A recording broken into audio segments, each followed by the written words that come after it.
Hey guys, Churchy here. So today I just wanted to quickly share my thoughts about the Diablo 4 open beta. I played a fair bit over the weekend, tried out all of the classes except for Druid. Didn't get around to that one. So starting with some thoughts, story, setting, graphics, tone, atmosphere, characters, music, sound, all of that stuff.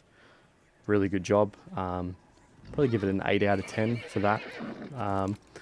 The combat as well, the overall kind of encompassing everything, probably 8 out of 10. Melee combat does feel a little bit slow to get going, but that's sort of okay. As you get more items and stuff, it kind of picks up a little bit.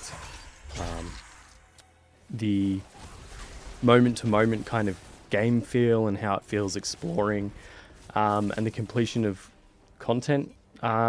Probably give that one a much lower rating of maybe 6 out of 10. There's not really that much to go and find. I mean, there's different towns around, and you kind of go there, do some side quests, explore a little bit. But yeah, it's just a little bit bland in that regard. Also, the dungeons, I will talk about that a little bit more soon, but they have some issues, I would say. But moving on for now, itemization, I'd probably give that a 5 out of 10. A lot of it seems to be just sort of a lot of legendary affixes again that kind of will funnel you into maybe a couple of particular builds. This one's hard to say, like I don't really know. I'm just judging based on what I saw, and again, you know, as you go further in the game, there's probably like more affixes that change a bunch of things up a lot, but overall it just seemed very much like it was fairly like a lot of just plain stuff, fairly simple standard stats, and then there'll be like legendaries that just have certain affixes that you really need to chase if you want to kind of be able to compete with the game, basically, like keep up and actually like dominate the game basically and be able to do it. Part of that is exacerbated by the scaling, which I'll talk about soon as well. But also talking of itemization and stuff, just the skills. Moving on to that, the way with the items, it really does feel like, from what I saw anyway, it feels like you'll get funneled into using like a particular rotation or there'll be like an optimal, it feels like there'll be one or two optimal builds and not a huge amount of build variety. But I mean, this could be completely blown out of the water as you see more stuff later in the game. I don't know. So just based on what I saw, 5 out of 10. And speaking of skills, they seem kind of average overall. Nothing outstanding. A lot of just kind of average stuff. And again, just that heavy, it seems like there's that really heavy reliance on certain legendary affixes to actually make your skills good a lot of the time. So it's kind of, yeah, 5. I'll give that one 5 or 6 out of 10. So some other concerns that I kind of have, the baseline kind of class balance feels a bit off. Some of the classes are just feel much faster, and much more powerful basically, and just have much better clear speed capabilities and stuff, just built into their skills, rather than like ignoring being augmented by legendaries and stuff that you'll get at endgame and whatever. There just seems to be a disparity between the base kind of power level of some of the classes, which, you know, once you get legendaries and once you level up and everything, I'm sure that gap closes a lot. But yeah, it's just, I don't know. It feels a bit off, I'd say. The dungeon design and objectives feel pretty poor, to be honest.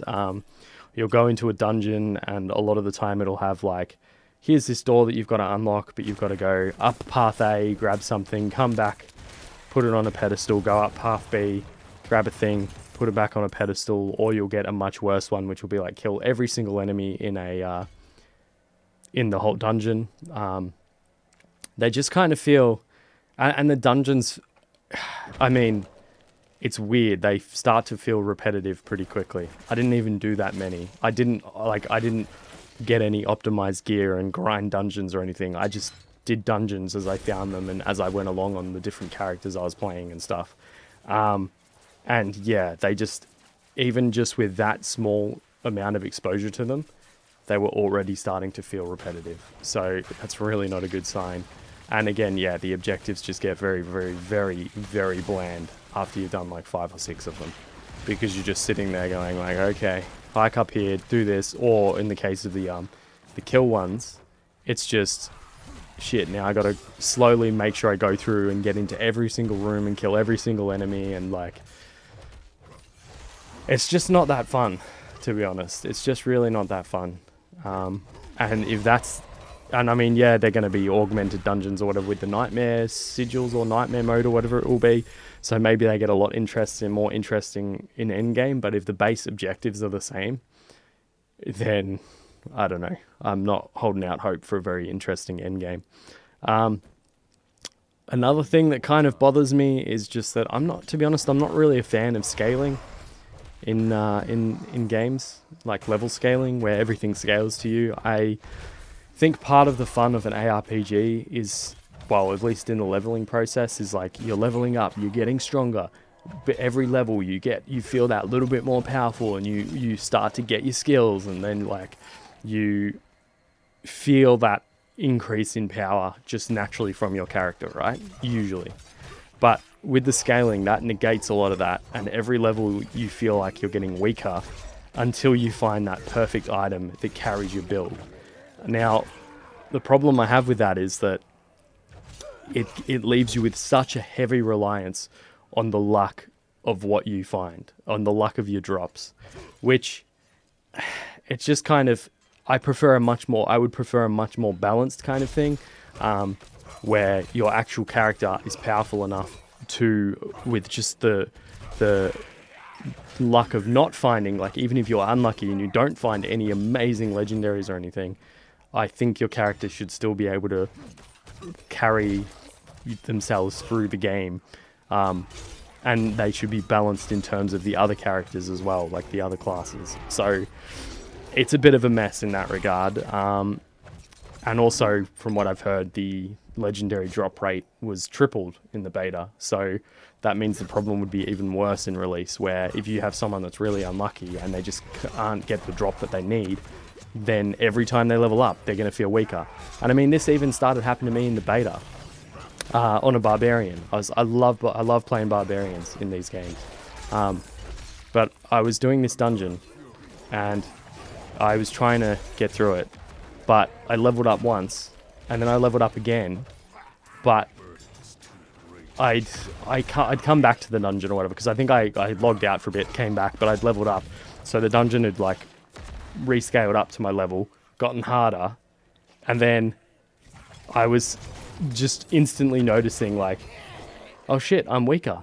My character is legitimately weaker than I was a level ago. These enemies are hitting me harder. I'm doing less to them. This feels really crap. I think a much better way to do the scaling would be just remove the scaling. Maybe have like every now and then in the different areas, there's like a much higher level enemy that acts as kind of like a skill challenge, or as an enemy that you can just come back later and roll. So either you have to like A, run away from it when you first see it, B, try and kill it and be super skillful and actually have a really good challenge if you like, because it's a much higher level than the rest of the area. So it's like a really good challenge to try and fight it at a low level. Or if you can't do that and you have run away, then you've got the opportunity to be like, hey, I can go back and kill that thing now. And then, yeah, have something like that. And then when you get to the end game, then just have an entirely new difficulty level where you just go, all right, I've logged in, I'm going on the end game, so I'm on this difficulty. I've not had everything scaled to me, because then that way you could have the best of both worlds. You could have that satisfying experience of an ARPG where you're leveling up, getting your more powerful skills, starting to conquer all the enemies just by nature of leveling up. You feel that increase in power, and then you can still have the endgame world scaled appropriately for endgame. Because the only reason I can think that they've done the scaling is so that when you reach endgame, all the stuff around the world that you're wandering around is still relevant content to you. You could easily do that anyway, by just, like I said, having an endgame difficulty setting. And they've already got other tiers of difficulty anyway, so I don't see...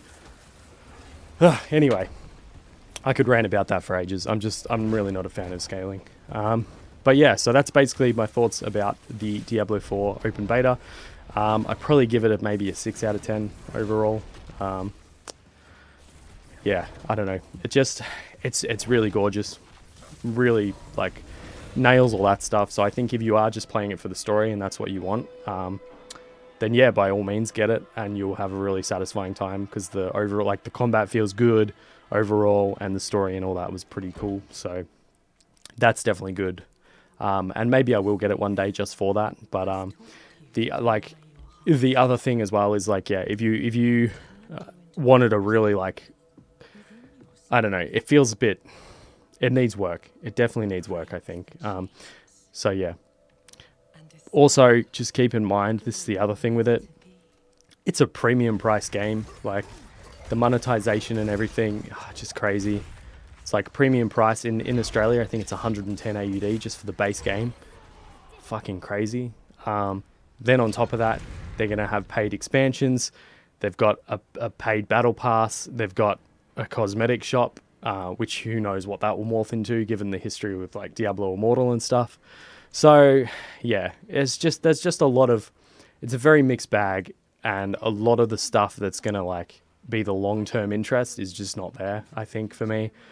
So this, for me, ultimately is probably one of those games where I think I'm just going to wait till it goes on sale, pick it up, play through the story and enjoy it. And also by the time that happens, they will probably have worked on it a bunch and maybe, like, added expansions and stuff, and maybe there'll be a lot more, because I'm thinking probably, like, at least a year down the track. So I don't know, maybe the game will be in a better state by then and just be really good.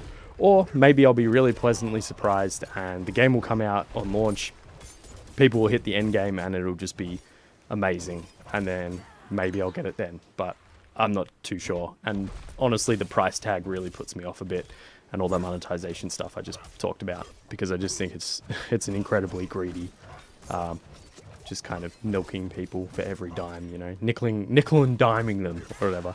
But anyway, that is my thoughts about the Diablo 4 open beta, what I've seen, what I experienced, my concerns and all that. Let me know what you thought of the open beta down in the comments. Thank you to the legends supporting me on Patreon. Couldn't be doing this sort of thing without you guys, and I do really appreciate the support. But yeah, I'll see you guys in the next video. Peace.